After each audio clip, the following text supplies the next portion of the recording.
আর যে ভাগ্যবান ভাগ্যবতী আমার চিন্তা করে সে আমার একান্ত নিজজন হয়ে যায়। আর কে নিজজন হয় জানো? বস্ত্রালঙ্কার নহি পুষ্পই ধূপদীপ বাহারকৈ বশীকৃত অয়ং তস্য শতস্ত্রিয় সৎপতি যথা। পতিব্রতা রমণী সেবার দ্বারা যেমন তার নিজ পতিকে বশীভূত করে, তদ্রূপ আমার ভক্ত ধূপ দীপ নৈবেদ্য দ্বারা সেবা করে আমায় বশীভূত করে ফেলে। তাহলে যারা ভগবানের কথা বলে, ভগবানের কথা শ্রবণ করে, ভগবানের চিন্তা করে আর ভগবানের পূজা করে, তারা ভগবানের একান্ত নিজজন হয়ে যায়। তাই ভগবান শ্রীকৃষ্ণ দাপর যুগে লীলা পুরুষোত্তম। ভগবান শ্রীকৃষ্ণই জীবের একমাত্র আরাধ্য ধাম। কার আরাধনা করবে কলির জীব? না সচিনন্দন গৌরহরি নিজে আচরণ করে জগৎকে শিক্ষা দিয়েছেন। আরাধ্য ভগবান ব্রজেশ তনয় স্তধাম বৃন্দাবন। আরাধ্য ভগবান ব্রজেশ তনয়, সেই ব্রজেন্দ্রনন্দন কৃষ্ণ জীবের একমাত্র আরাধ্য ধাম। মথুরাধীশ কৃষ্ণ নয়, দ্বারকাধীশ কৃষ্ণ নয়, দেবকীনন্দন কৃষ্ণ নয়, কলির জীবের আরাধ্য ধাম সচিনন্দন গৌরহরি বললেন সেই ব্রজেন্দ্রনন্দন কৃষ্ণ। বৃন্দাবনের নবীন মদন কাম বীজ কাম গায়ত্রী যার উপাসনা। স্তধাম বৃন্দাবনম, কলির জীবের উপাস্য ধাম হলো বৃন্দাবন। আর উপাসনাটি কেমন? রম্যা কাচিত উপাসনা ব্রজ বৌদ্ধ বর্গেন যা কল্পিতা। যেমন বৃন্দাবনের ব্রজগোপীগণ ভগবান শ্রীকৃষ্ণকে মন প্রাণ দিয়ে ভালোবেসেছিলেন, ভগবান শ্রীকৃষ্ণের জন্য সর্বস্ব ত্যাগ করেছিলেন, কলির জীবের উপাসনাটি হবে ঠিক তেমন। ভগবান ছাড়া জগতে তার আপন বলে কেউ থাকবে না। রম্যা কাচিদ উপাসনা ব্রজ বৌদ্ধ বর্গে যা কল্পিতা। আর মহাপ্রভু বললেন যদি কেউ শাস্ত্র অধ্যয়ন করতে চায়, শ্রবণ করতে চায়, তাহলে তাকে ভাগবতী শ্রবণ করতে হবে। কারণ কলিযুগে ভাগবত সাক্ষাৎ ভগবান শ্রীকৃষ্ণ। শ্রীমদ্ ভাগবতম পুরাণ মমলম প্রেমাপমার্থ মহা শ্রী চৈতন্য মহাপ্রভুর মতমিদম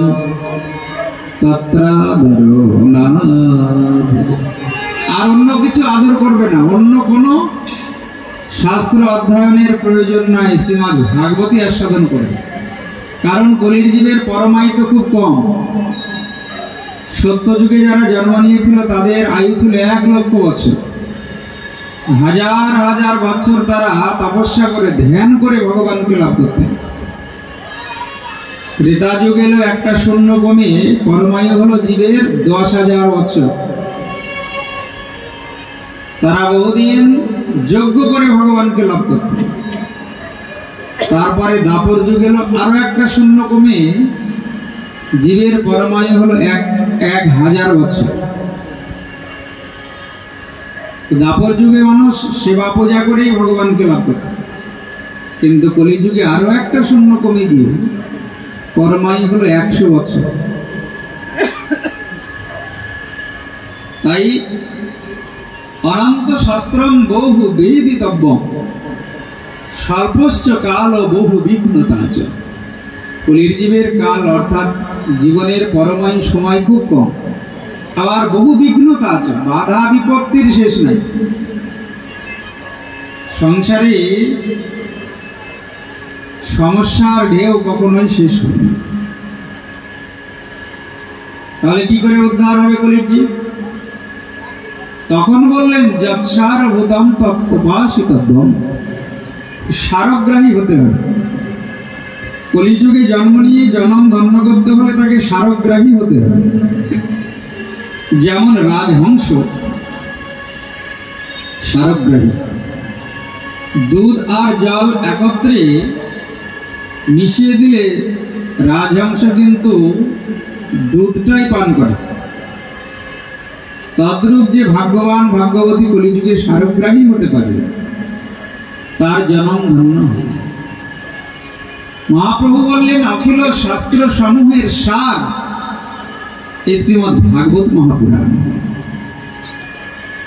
তাই কলিযুগে জন্ম নিয়ে কোনো ভাগ্যবান ভাগ্যবতী যদি ভাগবত শ্রবণ করতে পারে তাহলে সার তত্ত্ব জ্ঞান লাভ করে জনম ধন্য করে জগৎ থেকে বিদায় নিয়েছে। প্রেম সে বলো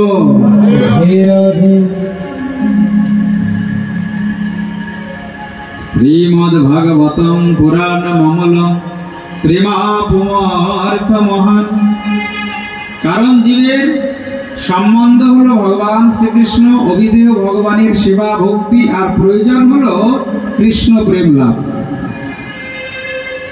এই হলো সম্বন্ধ, অভিধেয় আর প্রয়োজন। সম্বন্ধ কার সঙ্গে হবে? ভগবান শ্রীকৃষ্ণের সঙ্গে। অন্য কোন দেব দেবতা মহাপুরুষ অবতারের সঙ্গে সম্বন্ধ করার কোনো প্রয়োজন নেই। একটা মন একজনকেই দেওয়া যায়, একটা মন দিয়ে একজনকেই ভালোবাসা যায়। সে একজন কি হবেন না, তিনি হবেন পরমানন্দ চিন্মূর্তি জগৎ অধিপতি অখিল ব্রহ্মাণ্ড নায়ক ভগবান ব্রজেন্দ্র নন্দন কৃষ্ণ। তার সঙ্গে হবে জীবের সম্বন্ধ। অভিধেয় সেই যুগলের প্রেম সেবা ভক্তি। আর লক্ষ্যটা কি হবে, প্রয়োজন কি হবে? কৃষ্ণ প্রেম লাভ। তাহলেই জনম ধন্য হয়ে যাবে। এই জন্য অন্য কোনো শাস্ত্র অধ্যয়ন করার প্রয়োজন নাই, শ্রবণ করারও প্রয়োজন নাই। মহাপ্রভু বললেন ভাগবত আস্বাদন করো, তাহলে সম্বন্ধ অভিধেয় প্রয়োজন সব লাভ হবে। মহাপ্রভু এসে কলিযুগে এই তিনটি তত্ত্ব খুব প্রচার করেছেন, সম্বন্ধ অভিধেয় প্রয়োজন। কেন? পরমায়িত খুব কম, 100 বছর বলা হয়, কিন্তু 100 বছর পর্যন্ত কলিযুগে থাকা খুব কঠিন,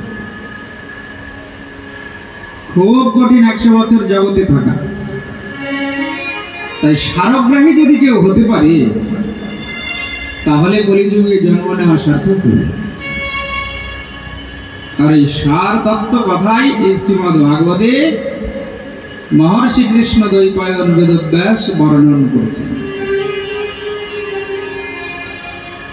এই শ্রীমদ্ ভাগবতের প্রথম স্কন্ধ আর দ্বিতীয় স্কন্ধ ভগবান শ্রীকৃষ্ণের দুই চরণ কমল। তৃতীয় চতুর্থ স্কন্ধ উরুদ্বয়, পঞ্চম স্কন্ধ নাভিকমল, ষষ্ঠ স্কন্ধ বক্ষস্থল, সপ্তম আর অষ্টম স্কন্ধ হলো ভগবান শ্রীকৃষ্ণের দুই বাহু, নবম স্কন্ধ কণ্ঠ, দশম স্কন্ধ বদন কমল, একাদশ স্কন্ধ ললাট আর দ্বাদশ স্কন্ধ হলো মস্তক। আমরা আজ দ্বিতীয় দিবসে ভগবান শ্রীকৃষ্ণের চরণ কমল থেকে আস্বাদন করব।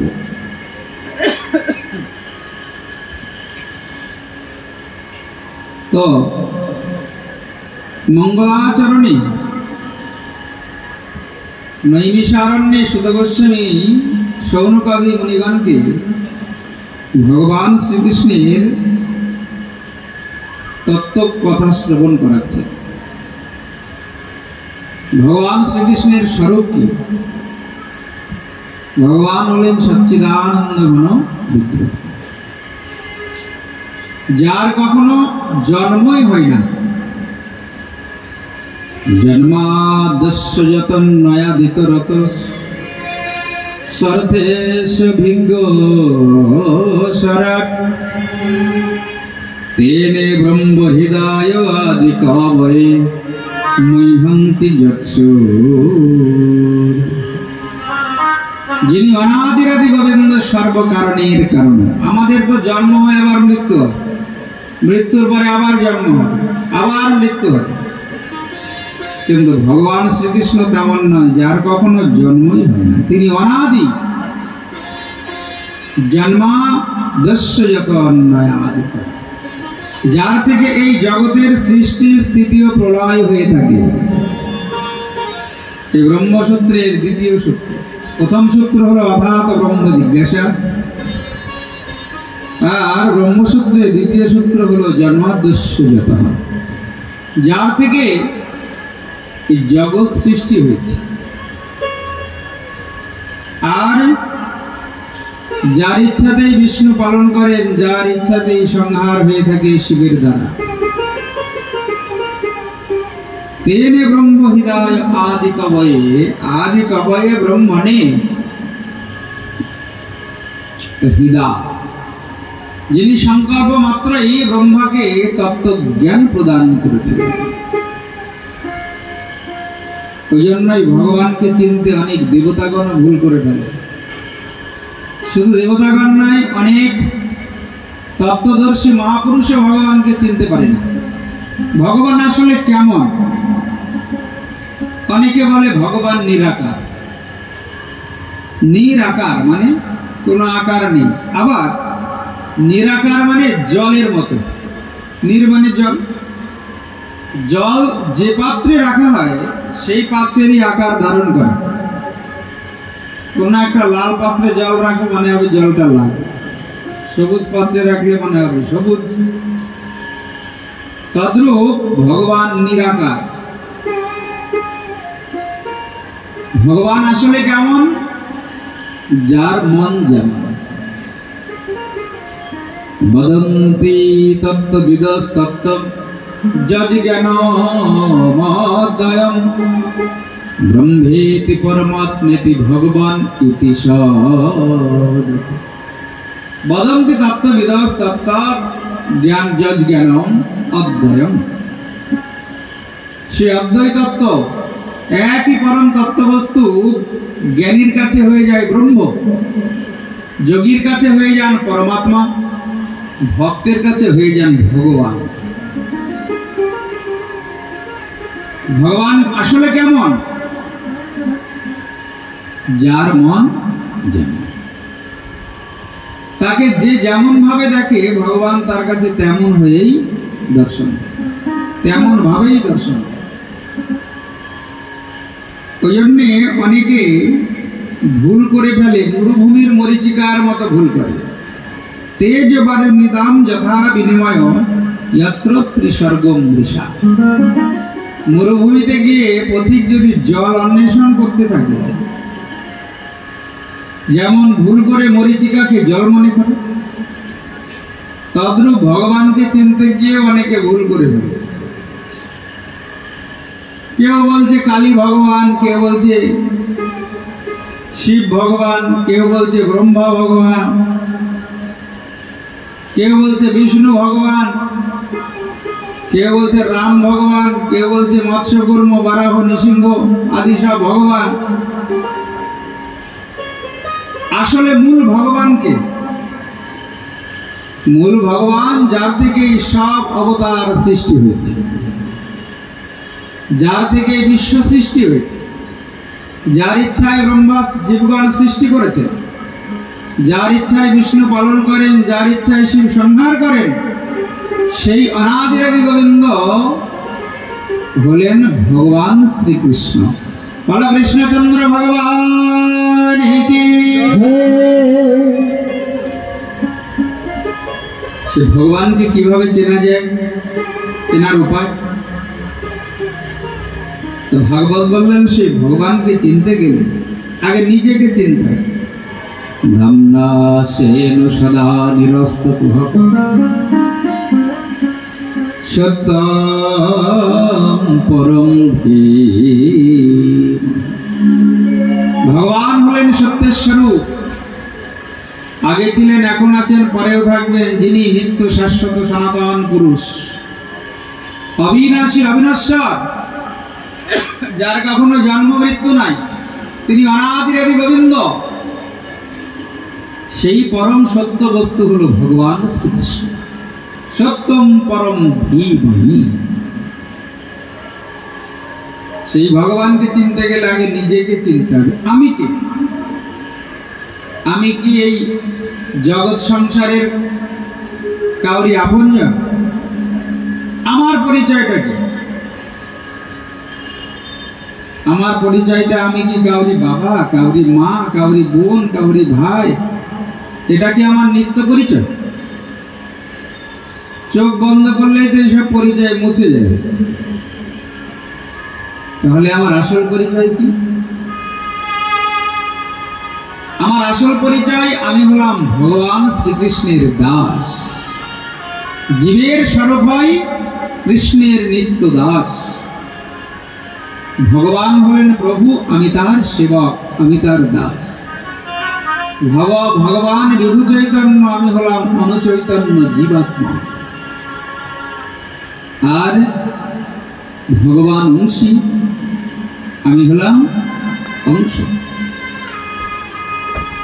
ভগবান অংশী, আমি তার অংশ। এইটাই হলো আমার পরিচয়। আমি জগতের কেউ নয়।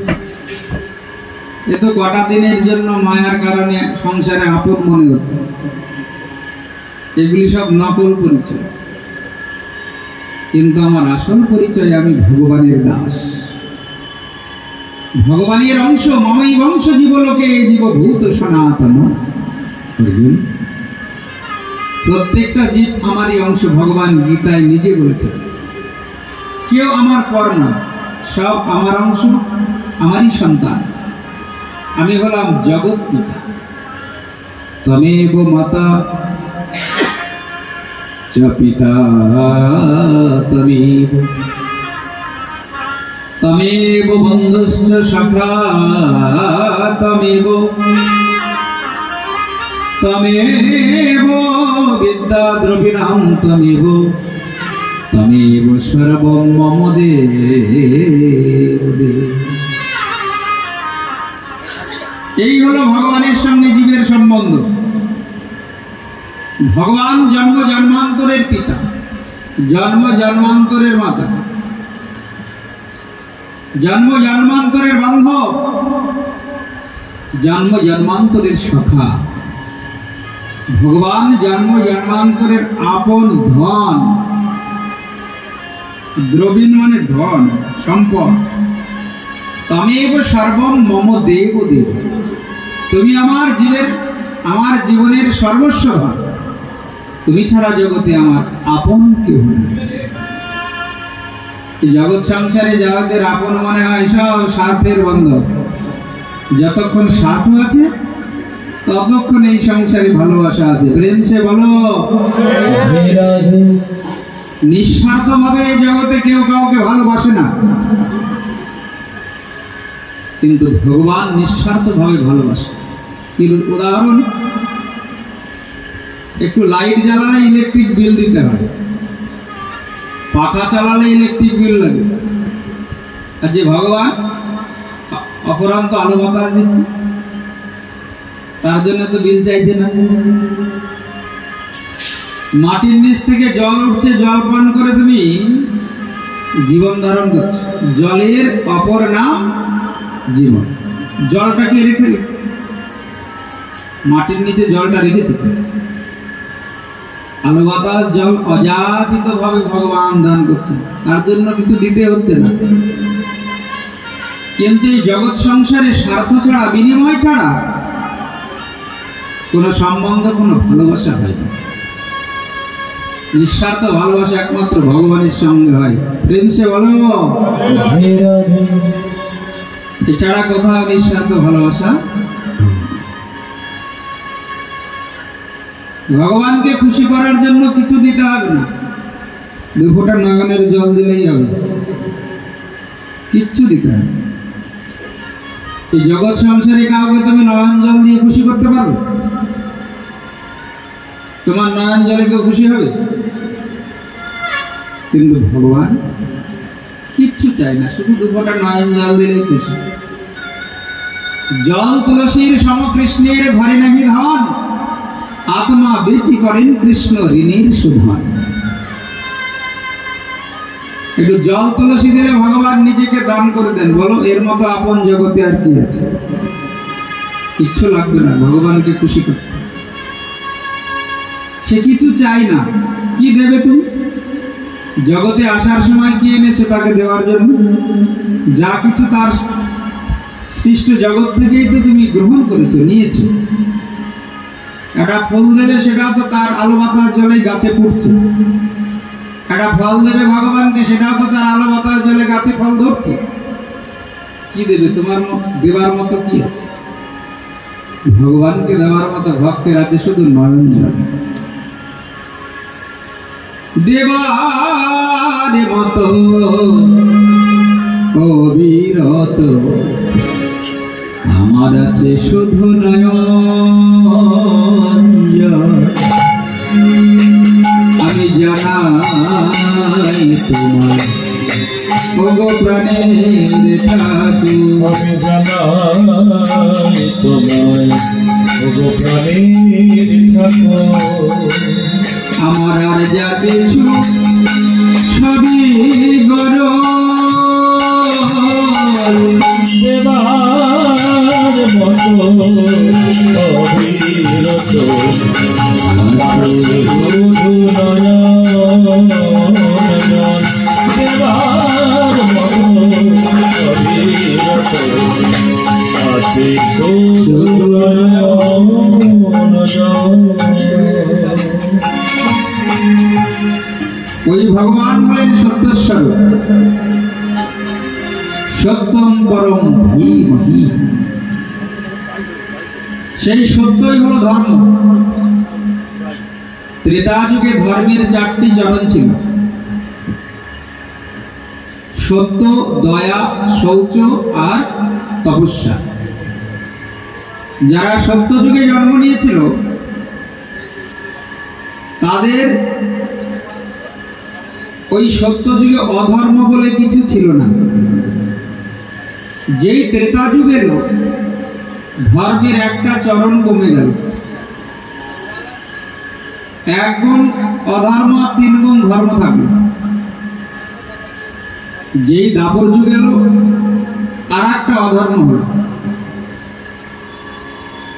দাপর যুগে 2 গুণ ধর্ম, 2 গুণ অধর্ম।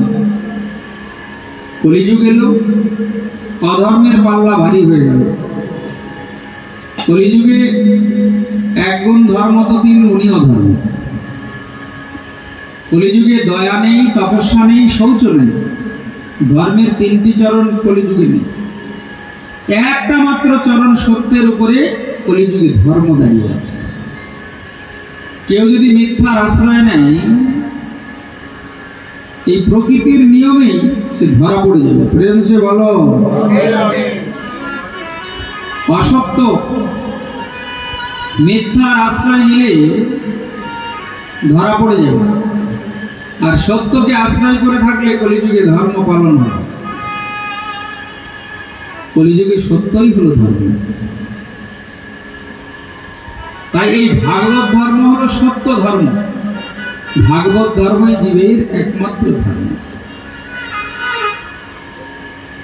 তাই মহর্ষি কৃষ্ণ দ্বৈপায়ন বেদব্যাস শ্রীমদ ভাগবতে সেই ভাগবত ধর্মের কথা বলছেন। যে ধর্ম পালন করলে মানুষ মায়ের কারাগার থেকে মুক্ত হয়ে ভগবানের ধাম গোলক বৃন্দাবনে যায়। ব্যাসদেব বলছেন, আমি এই ভাগবতে সেই ধর্মের কথা বলব। ধর্ম প্রজ্জিত কৈতবত্র পরম নির্মৎসরণাম সতাম। এই ভাগবত ধর্মের অধিকারী কে? যিনি নির্মৎসর, যার হৃদয়ে মাৎসর্য নেই। এই ভাগবত ধর্ম প্রজ্জিত কৈতব, অর্থাৎ কপটতা শূন্য ধর্ম। প্রকৃষ্ট রূপেণ উজ্জিত, অর্থাৎ মোক্ষ ফলাভিসন্ধি রহিত। এই ধর্মের কথা আমি ভাগবতে বলব। কিন্তু নির্মৎসর হতে হবে। ভগবান আমাদের মধ্যে 6টা রিপু দিয়েছেন, কাম, ক্রোধ, লোভ, মোহ, মদ, মাৎসর্য। এই 6টা রিপুর মধ্যে 5টা রিপু দিয়ে ভগবানের সেবা করা যায়। কাম কৃষ্ণ কর্মার্পণে, ক্রোধ ভগবত দেশীজনে, লোভ সাধুসঙ্গ হরি কথায়, মোহ ইষ্ট গুণগানে, মোহ ইষ্ট লাভবিনে, আর মদ কৃষ্ণ গুণগানে নিযুক্ত করিব যথা তথায়। কিন্তু মাৎসর্যকে বাদ দিয়েছেন। মাৎসর্য দিয়ে কখনো ভগবানের সেবা হয় না। মাৎসর্য মানে হিংসা, অন্যের ভালো দেখতে না পারা। ওইটা যতদিন থাকবে ততদিন কেউ ভগবানের কৃপা লাভ করতে পারবে না। প্রেম সে বলো। অন্যের উন্নতিতে যখন তোমার আনন্দ হবে তখন ভগবান তোমায় কৃপা করবে। আর অন্যের উন্নতিতে যখন তোমার দুঃখ হবে, যেমন তোমার একতলা বাড়ি, তোমার বাড়ির পাশে একজন 2তলা বাড়ি করলো, এবার আর ঘুম আসে না। হায় হায়, আমার একতলা বাড়ি আর একজনের 2তলা হয়ে গেল। এই হলো মাৎসর্য। কথা বলাই বন্ধ হয়ে গেল তার সাথে। এই মাৎসর্য দোষ যতদিন হৃদয়ে থাকবে ততদিন তাকে ভগবান কৃপা করবে। কারণ প্রত্যেকটি জীবের মধ্যে ভগবান বিরাজ করছে। সবাই তো তার সন্তান। সন্তানের প্রতি হিংসা করলে পিতা কখনো খুশি হয়? ওই জন্য তোমার মানব জন্ম ধন্য হবে না যতদিন এই মাৎসর্য হিংসার হৃদয়ে থাকবে। যতই ধর্ম করো ভগবান কৃপা করবেন না। আর যখন নির্মৎসর হয়ে যাবে, বেদম বাস্তবমাত্র বস্তু শিবদম তাপত্রয়ন মূলনম, তুমি বাস্তব বস্তু ভগবান শ্রীকৃষ্ণকে জানতে পারবে আর ত্রিতাপ জ্বালা তোমার দূর হয়ে যাবে। শ্রীমদ ভগবতী মহামনি কৃতে কিংবা পরৈরীশ্বর। ভাগবত ধর্ম এমনই একটা ধর্ম, ভাগবত শ্রবণের বাসনাও যদি হৃদয়ে জাগে, সঙ্গে সঙ্গে হৃদয় মাঝে ভগবান এসে আবদ্ধ হয়ে যান। ওই হৃদয় ছেড়ে ভগবান আর যেতে পারবে না।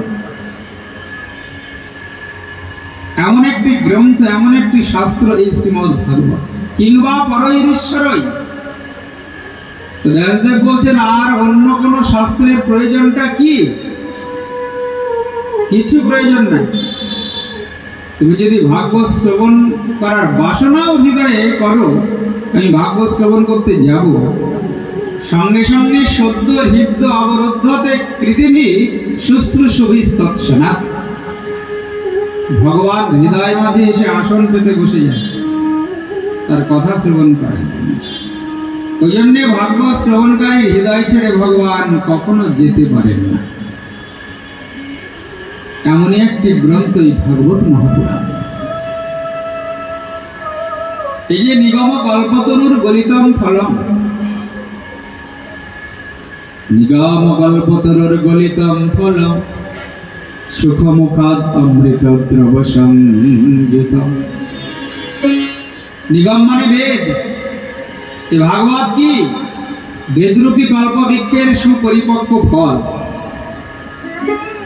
ফলের মধ্যে রস আছে, কিন্তু গাছের পাতায়, ডালপালায়, শাখা পোশাকায় বাকলের রস নেই। ফলের যে আস্বাদন, সেটা কি কখনো পাতায় হবে, ডালপালায় হবে, শাখা প্রশাখায় হবে? তাই বেদকে যদি আস্বাদন করতে চাও তাহলে তুমি ভাগবত আস্বাদন করো। বেদ সৃষ্টি হয়েছিল ব্রহ্মার মুক্তি। বেদ অধ্যয়নে সবার অধিকার নাই। শূদ্র আর স্ত্রী জাতির অধিকার বেদ অধ্যয়নে শ্রবণে নাই। ওই জন্য মহর্ষি কৃষ্ণ দ্বৈপায়ন বেদব্যাস বেদকে 4 ভাগে ভাগ করলেন, ঋক, সাম, যজু, অথর্ব। ওই জন্য তাকে বেদব্যাস বলা হয়। তাতেও আনন্দ হলো না। তিনি পুরাণ লিখলেন, উপনিষদ লিখলেন, পঞ্চম বেদ, মহাভারত রচনা করলেন, তাতেও আনন্দ হয় না। দেবর্ষিপাদ নারদের কথায় এবং কৃপায় যখন ভাগবত রচনা করলেন, তখন ব্যাসদেবের আনন্দ হল। ওই জন্য ভাগবত সাধারণ কোনো গ্রন্থ নয়, বেদরূপী কল্প বৃক্ষের সুপরিপক্ক ফল। এই ফলটা বড় মিষ্টি ফল। প্রমাণ কি না, কোনো ফল যদি কোনো পাখি উচ্ছিষ্ট করে তাহলে জানতে হবে ফলটা খুব সুমিষ্ট। ব্যাসদেব বলছেন এই ভাগবত রূপী ফলটিকে সুপক্ষী সুখমুখাত অমৃতদ্রব সংযুত। সুপক্ষী রাধারানীর আদরের পোষা সুপক্ষী এই ফলটাকে উচ্ছিষ্ট করেছে।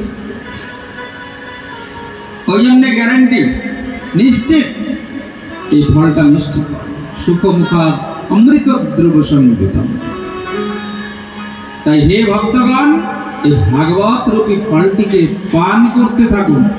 পিবত ভাগবতম রসমালয়। কতদিন পান করবে? রসমালয়ম, যতদিন না মৃত্যু আসে। নিরন্তর পান করো। মুহুরহ রসিকা ভুবি ভাবুকা। মুহু নিরন্তর। ভাগবত রস, ভাগবত রূপী ফলটাকে আস্বাদন করতে কিন্তু ভুল করবে না। আর কোনো সাধন ভজন প্রয়োজন নাই। ভাগবতের রুচি হোক, ভাগবত ঠিকঠাক মতো শ্রবণ করো, দেখবে এই ভাগবত শ্রবণ করে ভগবানের দাম গুলো বৃন্দাবনে যাবে। প্রেম সে বলো, গ্যারেন্টি আছে। ব্যাসদেব গ্যারেন্টি দিচ্ছেন। কিন্তু ভাগবত শ্রবণ করবে কার কাছে? রসিকা ভুবি ভাবুকা। রসিক আর ভাবুক ভক্তের কাছে এই ভাগবত রূপী ফলটা আস্বাদন করবে। দেখবেন রান্না যত সুন্দরই হোক, যদি পরিবেশনটা ঠিক না হয়, সেবা করে আনন্দ হবে? একটা শেষ না হতে আর একটা দিয়ে দিচ্ছে, আর একটা শেষ না, আরে বাবা একটু দাঁড়াও। যে সেবা করে খায় সে কি বলে, আরে একটা আগে শেষ হোক। নিশ্চয়ই তোমার ক্ষুধা পেয়েছে, ওই জন্য তাড়াতাড়ি দিয়ে নিজে খাওয়ার জন্য ব্যস্ত হয়েছে, বলেন না?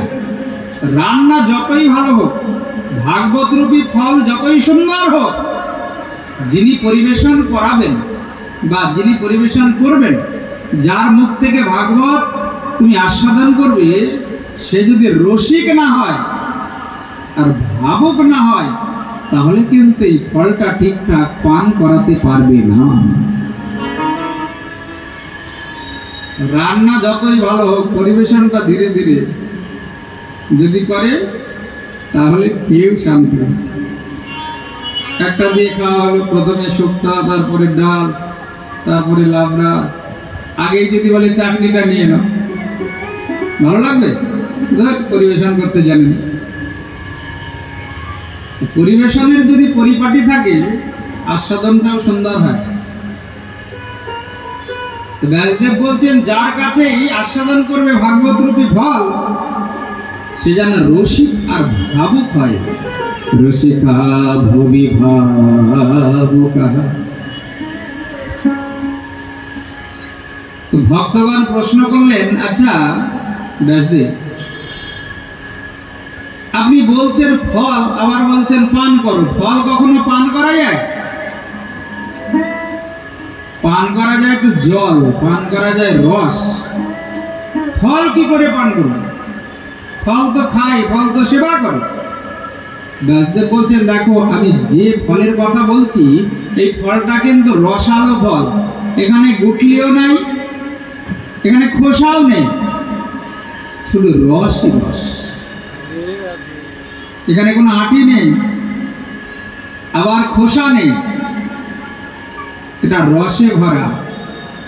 তাই ভাগবত রূপী ফলটিকে পান করতে বলেছি আমি, নিরন্তর পান করবি। কর্ণদ্বার দিয়ে পান করতে থাকো, জনম ধন্য হয়ে যাবি। যেখানে ভাগবত রূপী ফল আস্বাদনের পানের সুযোগ হবে, সেখানে ছুটে গিয়ে বসবে আর মন প্রাণ নিয়ে এই ফলটিকে পান। তাহলে কি হবে? জনম ধন্য হয়ে যাবে। তাই নৈমিষারণ্যে ৬০,০০০ ঋষিবৃন্দ এই ভাগবত রূপী ফলটিকে পান করার জন্য গুরুর আসনে বসিয়েছিলেন রোমহর্ষণ নন্দন উগ্রস্ত্রবা সুত গোস্বামী। এই ভাগবত আস্বাদন করতে হলে একজনকে গুরুর আসনে বসাতে হবে, যিনি ভাগবত শ্রবণ করাবেন, যিনি রসিক এবং ভাবুক। নৈমিষারণ্যে একবার অধিবেশন হয়েছিল। ওই অধিবেশনে বক্তার ভূমিকায় ছিলেন ব্যাসদেব নন্দন শুকদেবের শিষ্য সুত গোস্বামী। ব্যাসনন্দন সুখদেবের শিষ্য এই সুত গোস্বামী, আর শ্রোতাকারা 60,000 ঋষি বসেছেন ভাগবত রূপী ফল আস্বাদন করবেন, পান করবেন। তো তারা প্রশ্ন করলেন, হে সুত গোস্বামী, আপনার কাছে আমরা কিছু প্রশ্ন করি, আপনি কৃপা করে বলুন যে জীবের ঐকান্তিক মঙ্গল কিসে হয়? জীবের ঐকান্তিক মঙ্গল হয় কিসে? আর সমস্ত শাস্ত্রের সার কি? আমাদের তৃতীয় প্রশ্ন, ভগবান অবতীর্ণ হলেন কেন? চতুর্থ প্রশ্ন, তিনি কি কি লীলা করেছিলেন?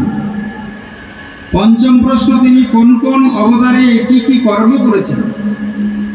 আর ভগবান শ্রীকৃষ্ণ যখন লীলা সাঙ্গ করে দাপর যুগে চলে যাচ্ছেন, তখন ধর্মহকম শরণাঙ্গত, ধর্মকার শরণ নিয়েছিলেন। এই 6টা প্রশ্নের উত্তর দিতে হবে আপনাকে, কারণ আপনি গুরুর আসনে বসেছেন। গুরু কাকে বলে? শাব্দে পরেত নিষ্ণাতম ব্রহ্মণ্যিক সমাশ্রয়ম, যিনি শাস্ত্র সিদ্ধান্তে নিপুণ এবং ভজনানন্দী, তাকে বলা হয় সদ্গুরুদেব। আপনি ব্যাসনন্দন শুকদেবের কাছে অখিল শাস্ত্রে নিষ্ণাত, অনেক জ্ঞান আপনার, তাই আপনাকে আমরা গুরুর আসনে বসিয়েছি। এই জগতে বয়োবৃদ্ধের আদর নেই, জ্ঞান বৃদ্ধের বড় আদর। তাই এখানে নৈমিষারণ্যে অনেক বয়োবৃদ্ধ আছে, তাকে আমরা গুরু করিনি, গুরুর আসনে বসাইনি। আপনি জ্ঞানবৃদ্ধ, পরম জ্ঞানী, শুকদেবের সাক্ষাৎ শিষ্য, ওই জন্যে আপনাকে গুরুর আসনে বসিয়েছি। আপনি আমাদের এই প্রশ্নের উত্তর দেন। এইবার রোমহর্ষ নন্দন উগ্রশ্রবা সুত গোস্বামী বলছেন, শুনুন, আপনাদের প্রশ্নের আমি উত্তর দেব, তার আগে একটু আমার গুরুকে স্মরণ করি। সব কিছুর আগে গুরুদেবকে স্মরণ করতে হবে। দেখবেন যে বাড়িতে ভগবানের সেবা পূজা হবে, সে বাড়িতে ভগবানের সেবার আগে গুরু সেবা করতে হবে, ভগবানের পূজার আগে গুরু পূজা করতে হবে। গুরুদেব হলেন আশ্রয় ভগবান, আর কৃষ্ণ হলেন বিষয় ভগবান। একজন আশ্রয় বিগ্রহ আর একজন হলেন বিষয় বিগ্রহ। আশ্রয় বিনা তুমি ওই বিষয়ের কাছে যেতে পারবে না, আশ্রয় করতেই হবে গুরুচরণ। গুরু কৃপা না হলে কখনো কৃষ্ণ কৃপা লাভ হবে। তাই গুরুদেবের চরণ কমল বিনা কৃষ্ণ চরণ লাভ হবে না। তাই উগ্রশ্রবা সুত গোস্বামী বলছেন, আমি একটু গুরুর চরণ কমল ধ্যান করি। यं प्रभुजन्तमनपेतमपेतकृतं द्वैपायनवीरहुकातरुयाजुहाव पुत्रेति तन्मयतया तर्वोऽभिनेदुस् तं सर्वभूतहृदयं मुनिमानतस्मै यस्यानुभवमखिलं श्रुतिसारमेकम् अध्यात्मदीपमुतितितिर्शतान्तमन्नम् संसारिणां करुणायाः पुराणगुह्यं तं व्याससूनुमुपयामि गुरुमुनि। আমার গুরুদেব সেই ব্যাসনন্দন সুখদেব গোস্বামী, যিনি জন্ম নিয়েই মাতৃমুখ দর্শন না করেই বনের দিকে রওনা দিয়েছেন। শোনন মুনিগণ, আমার গুরুদেবের কি মহিমা। আর পেছনে পেছনে ব্যাসদেব ছুটছেন, হাপুত্র হাপুত্র হাপুত্র বলে। বৃক্ষগণ তরবহ অভিনেদুস, বনের মাঝে যে গাছপালা বড় বড় বৃক্ষগণ আছে তারা উত্তর দিলেন, ব্যাসদেব তুমি এত শাস্ত্র রচনা করেছো, এত বড় পণ্ডিত, তোমার এইটুকু জ্ঞান নাই জগতে কেউ কাউরি আপন নয়? তুমি হাপুত্র হাপুত্র হাপুত্র বলে ডাকছো। কে কার পুত্র? এই জগতে কে কার পুত্র, কে কার কন্যা, কে কার মাতা, কে কার পিতা, কে কার পিতা? মায়া মোহ এবং হি কারণম। এই জগতে কেউ কাউরি আপন নয়। প্রেম সে বলো হে রাধে। এই আপন মনে করবে সেই ঠকে যাবে। যাকে যত আপন মনে করে ভালোবাসবে দুদিন আগে আর পরে, তার কাছ থেকে তত দুঃখ আসবে। এটাই হলো সংসারের নিয়ম। কৃষ্ণ বিনা থাকলে আপন, ছিন্ন ভিন্ন তার জীবন। এই জগতে আপন বলতে একজন, তিনি হলেন ভগবান শ্রীকৃষ্ণ। ব্যাসদেব তুমি কাকে আপন আপন বলে হাপুত্র হাপুত্র বলে ডাকছো? এই জগতে কে কার পুত্র? এই জগতে যদি কেউ আপন থাকে সে তো সঙ্গে আসবে আর যাবার সময় সঙ্গে যাবে। কেউ কি সঙ্গে আসে নাকি যাবার সময় যায়? একা আসতে হয়, বিদায় বেলায় একাই এই জগৎ থেকে বিদায় নিতে হয়। ওই জন্য জগতে আপন কেউ না। এগুলো মায়ার খেলা। মায়াদেবী সংসারটাকে তৈরি করে এক একজনকে এক একটা ভূমিকায় অভিনয় করাচ্ছে। এই মায়া প্রপঞ্চময়, এ মায়া প্রপঞ্চময়, মায়া রঙ্গ মঞ্চ মাঝে মায়ার নট নটবর হরি, যারে যা সাজানে সে তাই সাজে। এ মায়া প্রপঞ্চময়, এ মায়া প্রপঞ্চময়।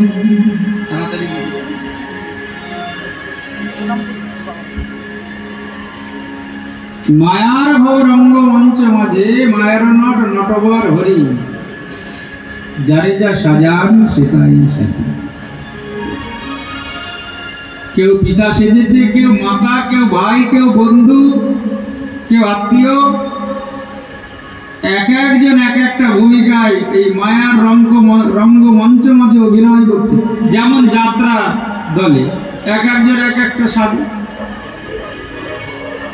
The art is stage of performance. এই পৃথিবীটাই হলো একটা রঙ্গমঞ্চ।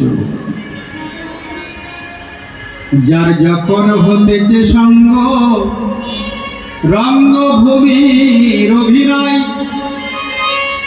কাকস্য পরিবেদনা তখন সে আর কারণ কোথায় রায় প্রেয়সীর প্রণয়, পুত্র কন্যার কাতর বিনয়, শোনে না আর কারো অনুনয়, চলে যায় সাজে সজ্জা ত্যাজে। এ মায়া প্রপঞ্চময়, এ মায়া প্রপঞ্চময়। বেশি কাকে তুমি ডাকছো হাপুত্র হাপুত্র হাপুত্র বলে? আমরা জগতের জীবের জন্য এত ফল উপহার দিই, আর তুমি একটা ফল জগতের মঙ্গলের জন্য দান করতে পারছো না। তরবহ অভিনেদুস, বৃক্ষগণ বলছেন বনের মাঝে কত ফল আমরা সংসারে উপহার দিই, আপেল, কলা, খেজুর, তারপরে আনারস, তারপরে পেয়ারা, কত ফল দিই আমরা। আর তুমি একটা ফল দান করতে পারছো না, এত বড় পণ্ডিত হয়ে। কা তব কান্তা কস্তে পুত্র সংসার অয়ম অতীব বিচিত্র কস্য তুম্বা কুতয়ত তত্ত্বম চিন্তয়ত দিদম ভজ গোবিন্দম ভজ গোবিন্দম গোবিন্দম ভজ মূঢ়মতে ভজ গোবিন্দম ভজ গোবিন্দম গোবিন্দম ভজ মূঢ়মতে ভজ গোবিন্দম ভজ গোবিন্দম গোবিন্দম ভজ মূঢ়মতে। ব্যাসদেবের চৈতন্যের উদয় হল। সত্যিই তো জগতে কেউ কাউকে না, কার জগতে? একবার ভাব মনে, ভাব মনে, একবার ভাব মনে, ভাব মনে। তুমি আশা বসে ভূমি হেথা, তুমি আশা বসে ভূমি হেথা, কবে কিছু জীবনে ভাব মনে। নারী ভাব মনে। কে তুমি কোথায় ছিলে, কি করিতে হেথা এলে? তুমি কোথায় ছিলে, কি করিতে হেথা এলে? কাজ করে গেলে, কাজ করে গেলে, যাবে কোথা শরীর পতনে? ভাব মনে, ভাব মনে, ভাব মনে।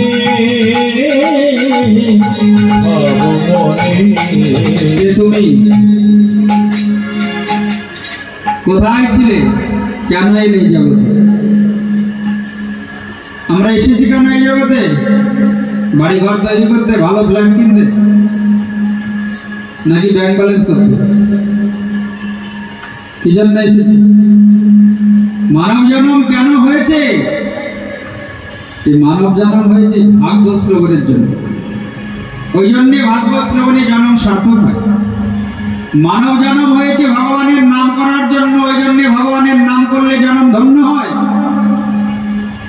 মানব জন্ম হয়েছে কৃষ্ণ ভজন করার জন্য, কৃষ্ণের সেবা করার জন্য। তাই কৃষ্ণ সেবায় জন্ম সার্থক হয়। এই জগতে যারা ভগবানের নাম করে না, ভগবানের কথা শুনে না, ভগবানের সেবা করে না, তাদের মানব জন্ম বিফল হয়ে যায়। ওই মানব জন্মের সঙ্গে একটা পশুর কোনো পার্থক্যই থাকে না। পশু কেন বেঁচে থাকে? কি নিয়ে বাঁচে? আহার, নিদ্রা, ভয়, মৈথুন নিয়ে। তারা ধর্ম করে না, ভগবানেরও চিন্তা করে। তাই যে মানুষ মানব জন্ম লাভ করে পশুর মতো জীবনযাপন করে, শুধু আহার, নিদ্রা, ভয়, মৈথুনেই জন্মটাকে শেষ করে ফেলে, ধর্মের হীনা পশু সমান, তাদের পরের জন্মটা পশু বলে জন্ম হয়, আর মানব জন্ম হয়। ওই জন্যে মানব জন্ম ভগবান দিয়েছেন তার সেবা করার জন্য, তার নাম করার জন্য, কারণ এই জগতের কোনো কিছুই শেষের দিনে সাথে যাবে না। সে তুমি রাজা, মহারাজা, জমিদার, ব্যারিস্টার, যেই রকম, কি যাবে সাথে? কেউ কিছু নিয়ে যেতে পেরেছে? যাবে একটা জিনিস, তোমার কৃতকর্মের ফল। যতটুকু নাম করবে, যতটুকু ভগবানের কথা শুনবে, ভগবানের সেবা করবে, ভগবানের ভক্ত সঙ্গ করবে, তার ফল তোমার শেষের দিনের সাথে যাবে। এটা বন্ধ করতে দেখো কেমন একটা হামিং হচ্ছে। বলো রাধা রানী কি। ওই জন্যে কি করিতে হেথা এলে, কি বাগাত করে গেলে যাবে কোথা শরীর পতন। ব্যাসদেবের চৈতন্যের উদয় হলো, ব্যাসদেব বাড়ি ফিরে গেল। চিন্তা করলেন ওই সন্তানকে হাপুত্র হাপুত্র করে ডাকলে পাওয়া যাবে না। হ্যাঁ, এইভাবে পাওয়া আসবে না, পুত্র ফিরে আসবে না। সেই পরমহংস কুলপ্রদীপ হলেন আমার শ্রী গুরুদেব। নারায়ণং নমস্কৃত্য নরং চৈব নরোত্তমং দেবীং সরস্বতীং ব্যাসং ততো জয়মুদীরয়ে। প্রথম প্রশ্নের উত্তর শুনুন। কি প্রশ্ন করেছেন? না, জীবের ঐকান্তিক মঙ্গল কিছু হবে।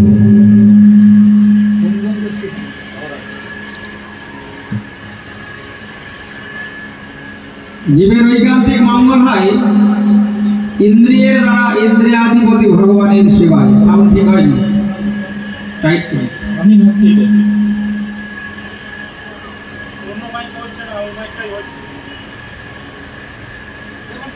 জয় রাধে, জয় রাধে সাহেব।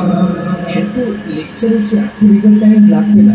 রিগলটা কোন দিন? রিগল টাইম এগুলোতে লাগবে, কারণ এগুলোতে সেগুলোতে লাগবে, এগুলো ডাইরেক্ট হয়ে আছে। জয় রাধে, রিগল টাইম এগুলোতে লাগবে। জয় রাধে সাহেব, ঠিক আছে। এগুলো ডাইরেক্ট হয়ে আছে। সবাই পুংসাম পরধর্ম যত ভক্তির অধক্ষ যে অহৈতুক্যা প্রতি হতা জয়াত্মা সম্প্রসেদ। জীবের ঐকান্তিক মঙ্গল হয় ইন্দ্রিয়ের দ্বারা ইন্দ্রিয়াধিপতি ভগবানের সেবায়।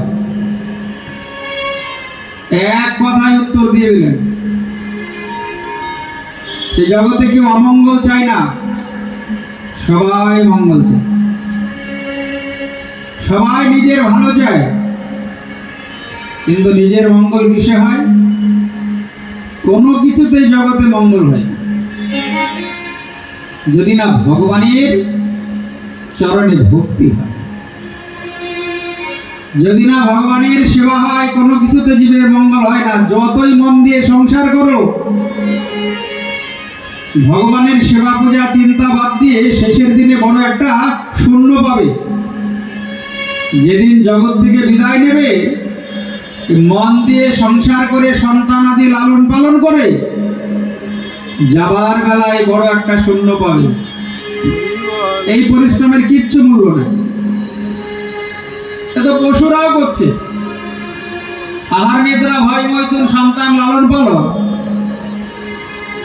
তাতে কোনো লাভ হচ্ছে ওদের? কিচ্ছু লাভ নেই। এক যদি না থাকে, যতই শূন্য দাও, শূন্যর যেমন কোনো মূল্য নাই, ওই এক স্বরূপ ভগবান শ্রীকৃষ্ণের সেবা পূজা নাম যদি না হয়, এই সংসারের কোন পরিশ্রমের কোনো দাম নাই। প্রেম সে বলো। তাই সবাই পুংসাম পরধর্ম, পরধর্ম মানে শ্রেষ্ঠ ধর্ম। পুংসাম জীবনাম পরম ধর্ম কি? যত ভক্তির অধক্ষজ। অধক্ষজ হচ্ছেন ইন্দ্রিয়াতীত ভগবান শ্রীকৃষ্ণ। জড় ইন্দ্রিয়ের দ্বারা যিনি গোচরীভূত নন, সেই ভগবানের সেবাই হলো জীবের ঐকান্তিক মঙ্গলের উপায়।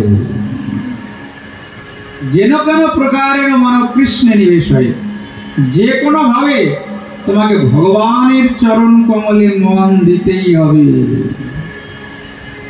এছাড়া মঙ্গলের কোনো উপায় নাই। তুমি এই জন্মে ভক্ত হলে এই জন্মে মঙ্গল হবে।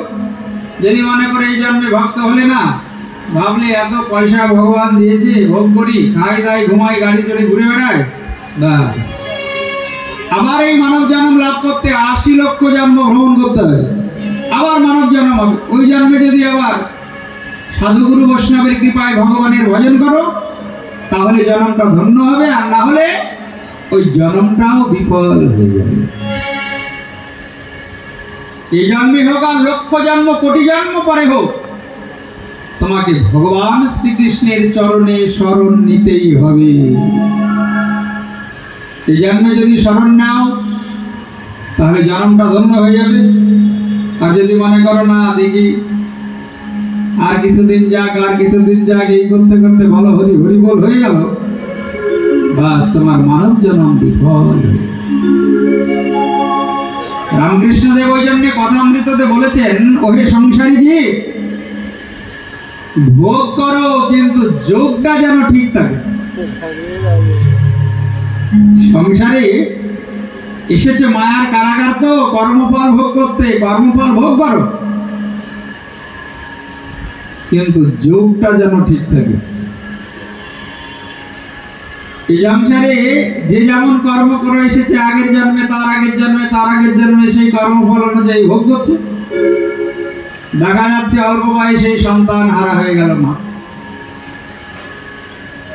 অল্প বয়সে স্বামী হারা হয়ে গেল, পিতা মাতা হারা হয়ে গেল। এগুলো সব পূর্বজন্মের কর্মফল। তো ঠাকুর রামকৃষ্ণদেব বলছেন, তুমি ভোগ করো পূর্বজন্মাকৃত কর্মফল, কিন্তু যেন যোগটা ঠিক থাকে। যোগ মানে কি? ভগবানের সঙ্গে সম্বন্ধ। এক হাত দিয়ে ভগবানকে ধরবে, আর এক হাত দিয়ে সংসারের দায়িত্ব কর্তব্য পালন করবে, আর যেই সংসারের কাজ শেষ হবে এবার 2 হাত দিয়ে ধরবে, তাহলে যোগটা ঠিক থাকে। আর যদি যোগ না থাকে, যোগাযোগ না থাকে, তাহলে পারে কিন্তু তোমার মানব জন্ম বিফল হয়ে যাবে। অনন্তকাল তোমাকে নরক যন্ত্রণা ভোগ করতে হবে। ওই জন্য ভগবান আমাদের মধ্যে 11টা ইন্দ্রিয় দিয়েছেন, 11টা ইন্দ্রিয়, 5টা কর্মেন্দ্রিয়, 5টা জ্ঞানেন্দ্রিয়, আর একটা হলো মন। চক্ষু, কর্ণ, নাসিকা, জিহ্বা, ত্বক, এগুলো পঞ্চ জ্ঞানেন্দ্রিয়। আর বাক, পানি, পাদ, পায়ু, উপস্থ, এগুলো পঞ্চ কর্মেন্দ্রিয়। আর একটা হলো মন। এই 11 ইন্দ্রিয় দ্বারা ইন্দ্রিয়াধিপতি ভগবানের সেবাই জীবের ঐকান্তিক মঙ্গলের উপায়। এছাড়া মঙ্গল হবে। 2টি নয়ন দিয়েছে ভগবানকে দর্শন করার জন্য, 2টি কর্ণ দিয়েছেন ভগবান তার নাম গুণ কীর্তন শ্রবণ করার জন্য, নাসিকা দিয়েছেন ভগবানের চরণে অর্পিত তুলসীর ঘ্রাণ নেবার জন্য, জিহ্বা দিয়েছেন ভগবানের নাম করার জন্য, ভগবানের প্রসাদ সেবা করার জন্য, ত্বক দিয়েছেন চামড়া ভগবানের ভক্তের চরণধুলি অঙ্গে মাখার জন্য, বাক শক্তি দিয়েছেন ভগবানের কথা বলার জন্য, পানি মানে হাত দিয়েছেন ভগবানের চরণে ফুল তুলসী অর্পণ করার জন্য, পাদ মানে 2টি চরণ দিয়েছেন যেখানে ভগবানের নাম কীর্তন হয় সেখানে গমনাগমনের জন্য। এই ইন্দ্রিয়গুলি যদি তুমি ভগবানের সেবায় না লাগাও, পরের জন্মে 2টো হাত 2টো পা না দিয়ে 4টে পা করে দেবে। যাও, এত সুন্দর করে সাজিয়ে জগতে পাঠালাম, তুমি কাজে লাগালে না, ইন্দ্রিয়ের দ্বারা আমার সেবা করলে না, যাও এবার বনে জঙ্গলে ঘুরে বেড়াও অনন্তকাল। মানব জন্মটা বিফল হয়ে যাবে মা। ওই জন্যে সুত গোস্বামী নৈমিষারণ্যে শৌনকাদি মুনিগণকে বললেন, দেখো ইন্দ্রিয়ের দ্বারা ইন্দ্রিয়াধিপতি ভগবানের সেবাতেই জীবের মঙ্গল। ধর্ম সমষ্টিত পুংসাম বিশ্বেক্ষেন কথাশিয়ঃ নতদায়ের যদি রতিম শ্রম এব হিকে শ্রম এব হিকে বলম। অনেক পয়সা আছে, অনেক ধন সম্পদ ভগবান দিয়েছে, অনেক বড় করে ভাগবত অনুষ্ঠান হলো, কিন্তু ন উৎপাদয়েত যদি রতিম, ভগবানের চরণে যদি ভক্তি না হয় তাহলে শ্রম এব হিকে বলম, ওই পরিশ্রমের কোনোই মূল্য নাই। ভগবান অনেক পয়সা দিয়েছে, বিরাট করে ভক্ত সেবা বৈষ্ণব সেবা হলো, কিন্তু ভগবানের চরণে ভক্তি হলো, ভগবানের কথায় রুচি হলো না। বিশ্বক্ষেন কথা শ্রিয় ন উৎপাদয়েত যদি রতিম শ্রম এব হিকে বলম। তুমি অনেক পরিশ্রম করে অনেক বড় অনুষ্ঠান করলে, কিন্তু ভগবানের প্রতি তোমার সেবা বুদ্ধি হলো না, ভক্তি হলো না, ভগবানকে প্রণাম করলে না, ভগবানের ভক্ত সেবা করলে না, তাহলে জানবো পরিশ্রমটা তোমার বিফল হয়ে গেল। ইন্দ্রিয়গুলি গোবিন্দের সেবায় নিযুক্ত করতেই হবে, তবে তোমার আত্মকল্যাণ হবে। প্রেম সে বলো। সকালবেলা উঠে আগে ভগবানকে দর্শন করতে হবে, ভগবানকে বলতে হবে প্রভু তোমার যেন আমি একটু কথা শুনতে পারি। ভগবানের সেবা করে তুলসীর ঘ্রাণ নিতে হবে, জিহ্বায় ভগবানের নাম গুণ কীর্তন আর প্রসাদ সেবা করতে হবে। এই জন্য ভগবান জিহ্বা দিয়েছে। দ্বিতীয় প্রশ্ন, ভগবান কতবার অবতীর্ণ হয়েছিলেন? সুত গোস্বামী নৈমিষারণ্যে বললেন শৌনকাদি মুনিগণকে ভগবানের 24 অবতারের কথা শোনা যায়। ভগবানের প্রথম অবতার হলো শৌনকাদি মুনিগণ, তারপরে বরাহ ভগবান, তারপরে নারদ, তারপরে নরনারায়ণ, কপিল, দত্তাত্রেয়, যজ্ঞ ভগবান, ঋষভদেব, পৃথু, মৎস্য, কূর্ম, ধন্বন্তরী, মোহিনী, নৃসিংহ, বামন, পরশুরাম, ব্যাসদেব, রামচন্দ্র, বলরাম, কৃষ্ণ, হংস, হয়গ্রীব। 23তম অবতার হলো আমার শচীনন্দন গৌর হরি। আর 24তম অবতার এখনো হয়নি। সম্বলপুর গ্রামে বিষ্ণু যশার গৃহে ভগবান কল্কি রূপে অবতীর্ণ হবেন। বল কল্কি ভগবান কি।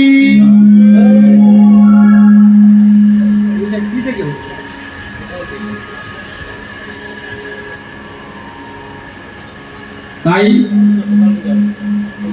যত ভগবানের অবতার হয়েছে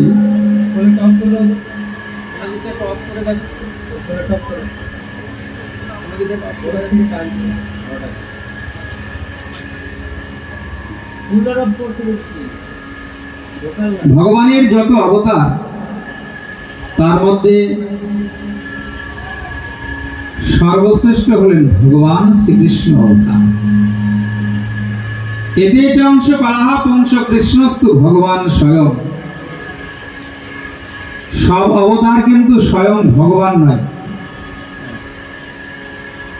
সব অবতার পূর্ণ নয়, অংশ। পরিপূর্ণ একমাত্র ভগবান শ্রীকৃষ্ণ, তিনি হলেন পূর্ণ ভগবান। তাই ভগবান শ্রীকৃষ্ণের ভজন করলে জগতে যত অবতার আছে, যত মহাপুরুষ, যত দেবদেবতা, সবাই খুশি হয়ে যায়।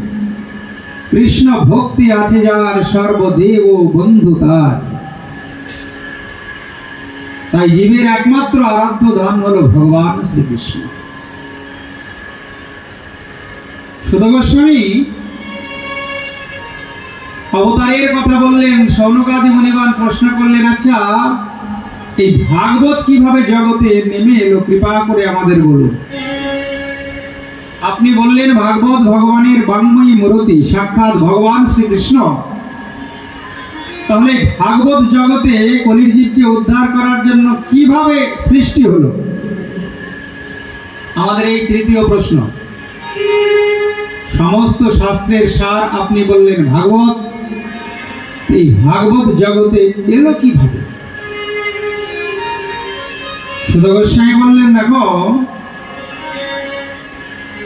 দাপরে সমন প্রাপ্তি তৃতীয় যুগ পর্যায়ে জাত হো পরাশরাদ যোগী বৈষব্যম কলয়া। চতুর্যুগে তৃতীয় যুগ দাপরে মহর্ষি পরাশরের ঔরসে সত্যবতীর গর্ভে ভগবানের কলা অবতার যোগীরাজ ব্যাসদেবের জন্ম হয়েছিল। একবার ঋষি পরাশর নদী পরপার হওয়ার জন্য নদীর তটে উপস্থিত হয়েছে। দেখেন কি একটা সুন্দরী রমণী নৌকা নিয়ে নদী পরপার করছে। তো ঋষি পরাশর নদীর নৌকায় উঠেছেন, নদী পরপারে যাবেন। হঠাৎ লক্ষ্য করলেন যে সুন্দরী রমণী নৌকা চালাচ্ছেন, তার অঙ্গ থেকে বিভৎস মৎস্য গন্ধ, মাছের গন্ধ। তো পরাশর বললেন, আচ্ছা দেবী, তোমার অঙ্গ থেকে এরকম মাছের গন্ধ আসছে কেন? বলছে, আমার নামই তো মৎস্যগন্ধা, আমার জন্ম থেকে অঙ্গে এই মৎস্যের গন্ধ, এই জন্য আমার নাম দিয়েছে আমার পিতা মৎস্যগন্ধা। তবে আমি ধীবর কন্যা, আমার পিতৃদেব বলেছেন, যদি কোনোদিন তোমার নৌকায় কোন ঋষি মনি ঋষি ওঠে পরপার হওয়ার জন্য, তাহলে তোমার এই অঙ্গগন্ধ দূর হবে। হে ঋষিবর, আপনি আমায় কৃপা করুন, আমার যেন এই মৎস্যগন্ধ দূর হয়ে যায়। কৃপা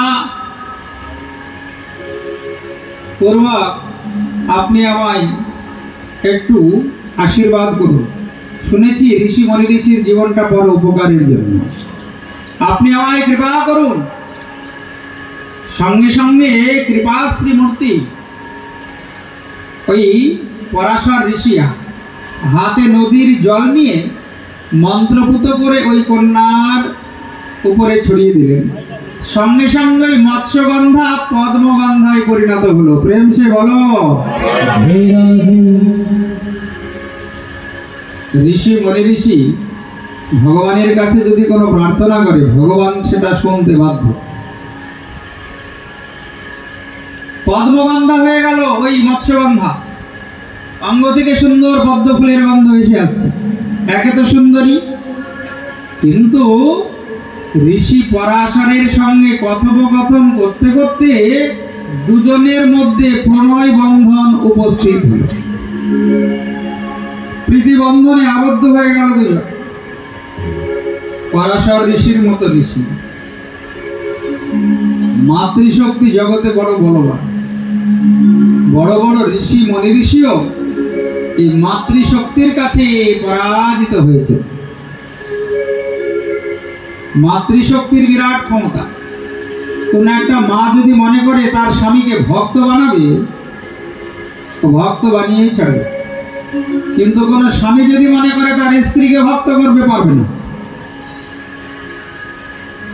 কোন মা জননী যদি মনে করে আমি ভক্ত হব না, ভগবানের কথা শুনবো না, আমি ভগবানের প্রসাদ সেবা করবো না, আমি যা খুশি তাই খাবো, তার স্বামী তাকে পথে আনতে পারবে না। কিন্তু যদি কোনো মা মনে করে আমি আমার স্বামীকে কৃষ্ণ ভক্ত করব, বৈষ্ণব করব, তার মধ্যে এমন শক্তি ভগবান দিয়েছেন, তিনি নিশ্চিত তার স্বামীকে ভগবানের চরণে নিয়ে আসতে পারবেন।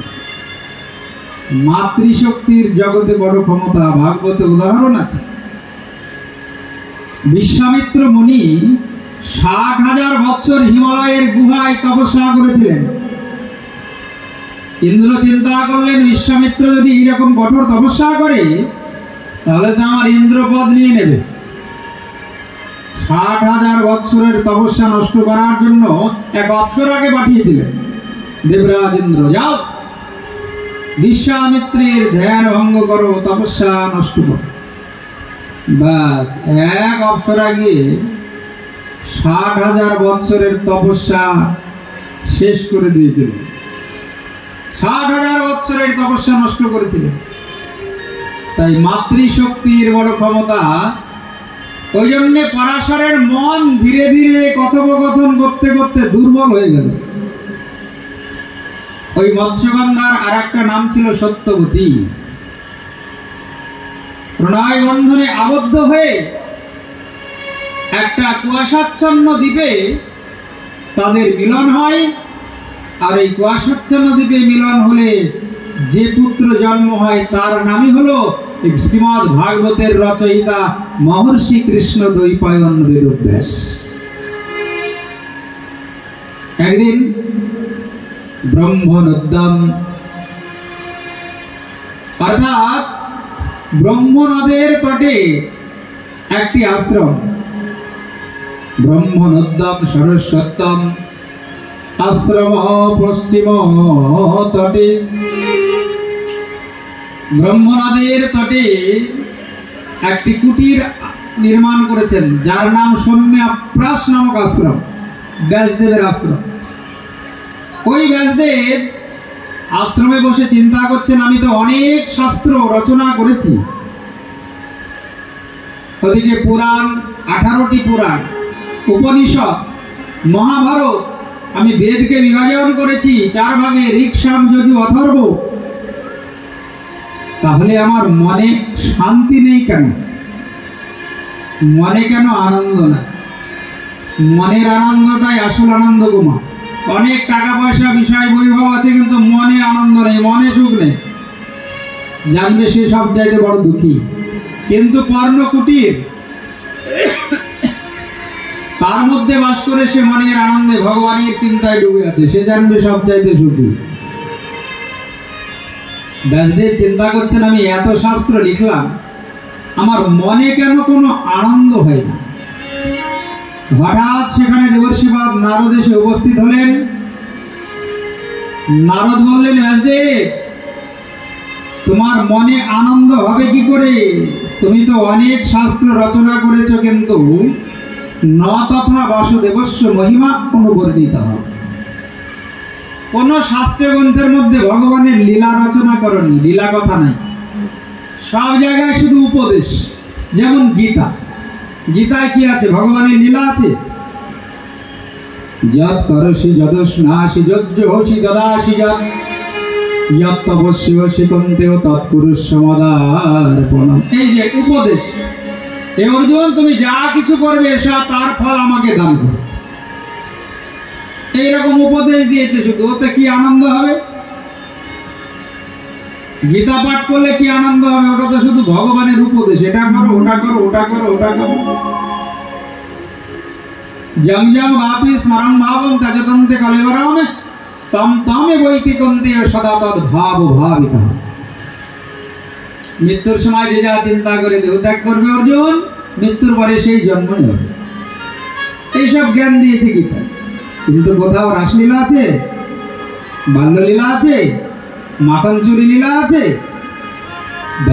তাহলে আনন্দ কি করে হবে? আনন্দময়ের লীলা কথা শ্রবণ ব্যতীত জীবের কখনো আনন্দ হয় না। প্রেম সে বলো।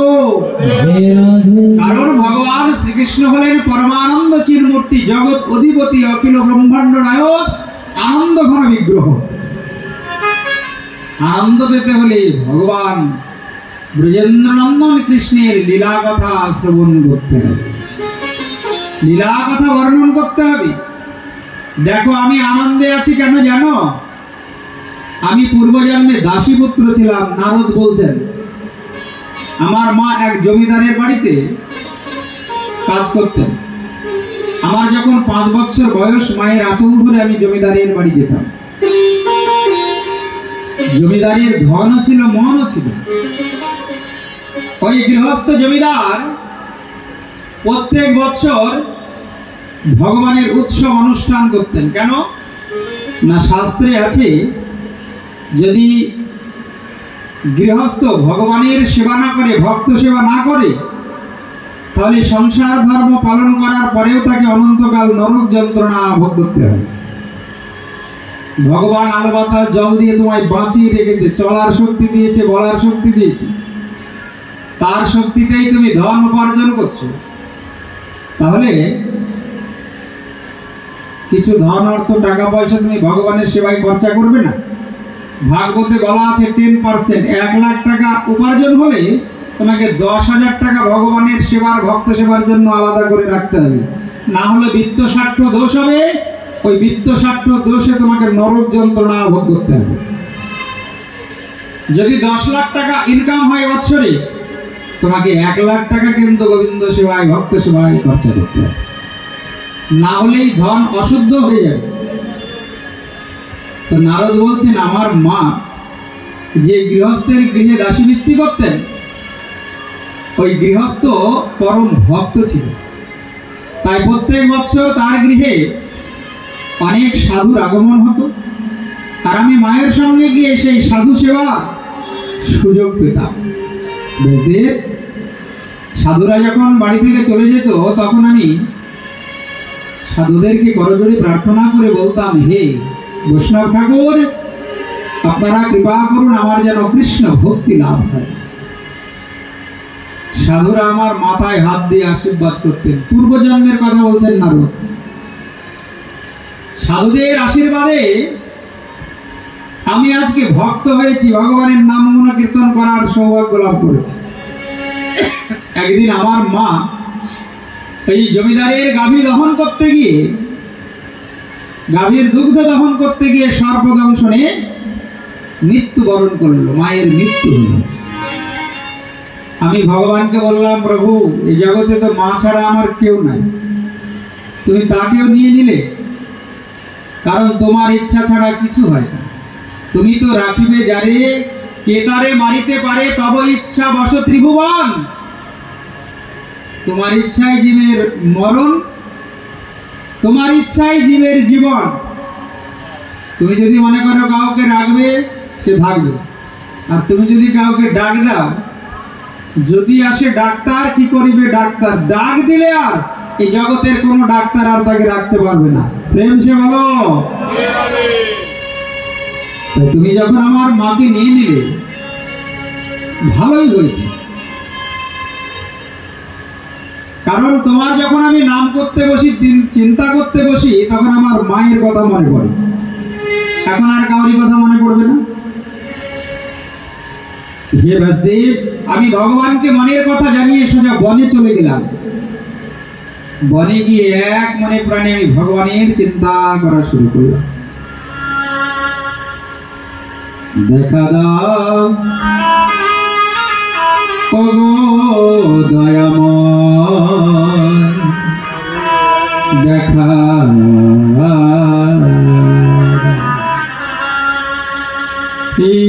দয়াময়,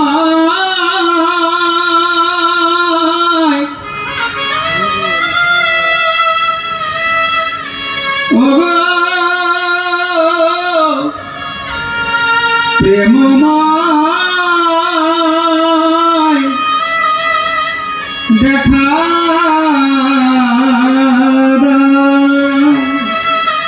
তুমি ছাড়া আমার কেহ না।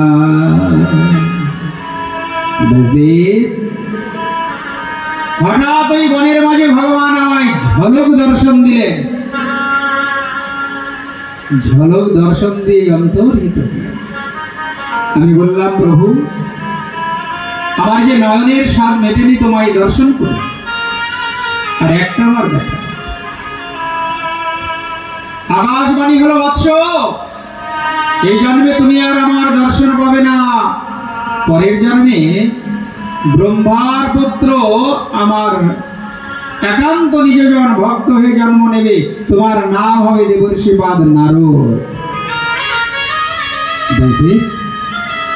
তাই তো আমি ব্রহ্মার মানসপুত্র দেবর্ষিপাদ নারদ হয়ে জন্ম নিয়েছি, ভগবানের অনুগ্রহে, ভগবানের কৃপা। আর এই যে বীণা,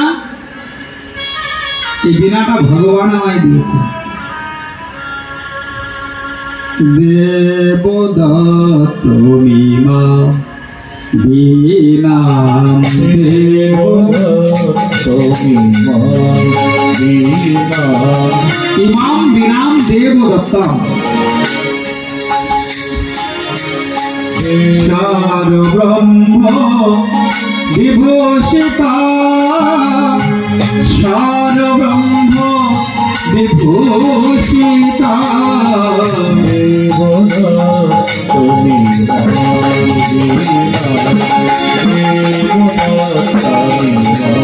সার ব্রহ্ম বিভূষিত ঈশ্বরই হলো ব্রহ্ম, পরম ব্রহ্ম ভগবান, যাকে নাদধ্বনি বলা হয়। সরব্রহ্ম বিভূষিত, স্বর হলো সাক্ষাৎ ব্রহ্ম। ওই জন্য দেখবেন যারা সুরে গান গায় তাদের গান সবার মন আকর্ষণ করে, কিন্তু বেসুরও যদি হয়, বেসুরো গান যার তাল নাই তারও ভালো লাগে না, কারণ স্বর হলো সাক্ষাৎ ব্রহ্ম। এই যে সপ্ত স্বর সা রে গা মা পা ধা নি সা, এই সাতটি স্বর সাক্ষাৎ ব্রহ্ম, সরব্রহ্ম বিভূষিত। তাই সা হলো শরদ, রে ঋষভ, গা গান্ধার, আর মা মধ্যম, পা পঞ্চম, ধা ধৈব, আর নি নিশা। সাক্ষাৎ ব্রহ্ম, ভগবান সাকার, তেমনি ঈশ্বর ভগবান থেকে সৃষ্টি সাতটি স্বর, সরব্রহ্ম বিভূষিতম। মোর চরিত্রা হরি কথা গায়মান চরাম হরি কথা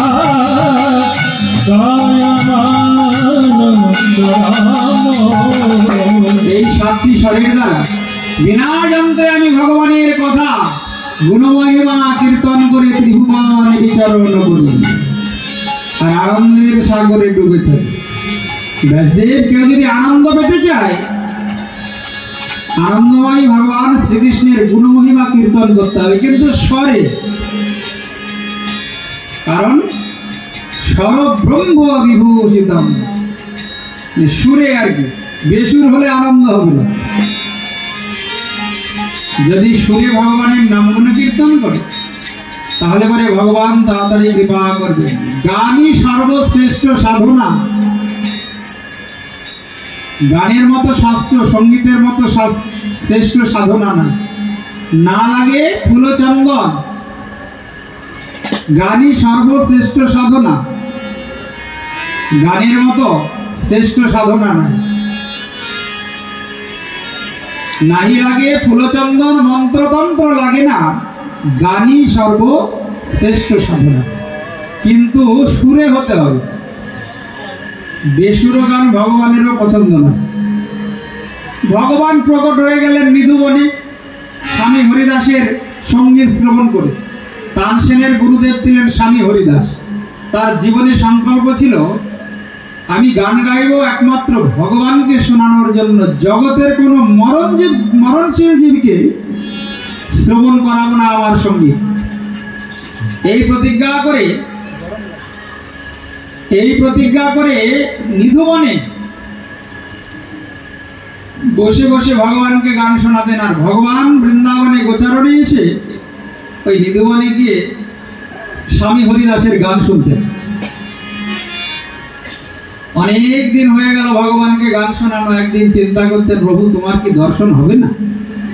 সাক্ষাৎ দর্শন তো তুমি দিলে না। ভগবান যায় দর্শন দিতে, কিন্তু চোখটা বন্ধ করে গান গায়, চোখটা বন্ধ করে গান গায়। বাকে বিহারি রে দূর করো দুঃখ রে, বাকে বিহারি রে দূর করো मेरो बाके बिहारी रे दूर करो दुख मेरा। বাঁকে বিহারি রে দূর করো চোখ বন্ধ করে গান গায়। আর ভগবান শ্রীকৃষ্ণ গোচারণে এসে বাঁশিটা কোলের উপরে নিয়ে বসে বসে গান শোনে। অনেকদিন হয়ে গেল মনের আনন্দে গান শোনা। এত বড় সঙ্গীত শিল্পী ওই স্বামী হরিদাস যখন যে রাগ গায় সেই রাগ সাক্ষাৎ স্বস্বরূপে এসে সামনে দাঁড়ায়।